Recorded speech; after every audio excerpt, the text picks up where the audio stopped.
سیدنا حضرت امام حسین رضی اللہ عنہ سے روایت ہے، نبی علیہ السلام نے فرمایا جس نے رمضان میں 10 دنوں کا اعتکاف کر لیا ایسا ہے جیسے 2 حج اور 2 عمرے کیے۔ حضرت عبداللہ بن عباس رضی اللہ عنہما سے روایت ہے، نبی علیہ السلام نے ارشاد فرمایا جو شخص اللہ رب العالمین کی رضا کے لیے 1 دن کا اعتکاف کرتا ہے، اللہ تبارک و تعالیٰ اس کے اور دوزخ کے درمیان 3 خندقوں کا فاصلہ کر دیتا ہے۔ ہر خندق مشرق سے مغرب کے درمیانی فاصلے سے زیادہ لمبی ہے۔ ام المومنین سیدہ ام عائشہ صدیقہ رضی اللہ عنہا سے روایت ہے،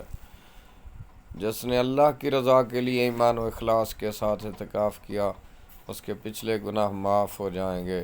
اس حدیث مبارکہ میں اعتکاف کرنے پر جن گناہوں کی معافی کا وعدہ کیا گیا ان سے مراد گناہ صغیرہ ہیں، کیونکہ گناہ کبیرہ کی معافی کے لیے توبہ ضروری ہے، مگر معتکف جب رمضان کے مبارک مہینے کی ساعات میں اللہ کے حضور گڑ گڑا کر دعا کرتا ہے،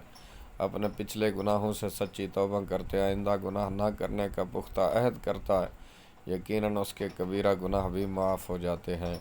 اس صورت میں رسول اللہ صلی اللہ علیہ وسلم کے ارشاد مبارک سے مراد کبیرہ گناہ بھی ہو سکتے ہیں کہ ان کی معافی بھی اعتکاف میں ہو جاتی ہے، لہذا معتکف کو چاہیے کہ توبہ و استغفار کا کثرت سے ضرور اہتمام کیا کرے۔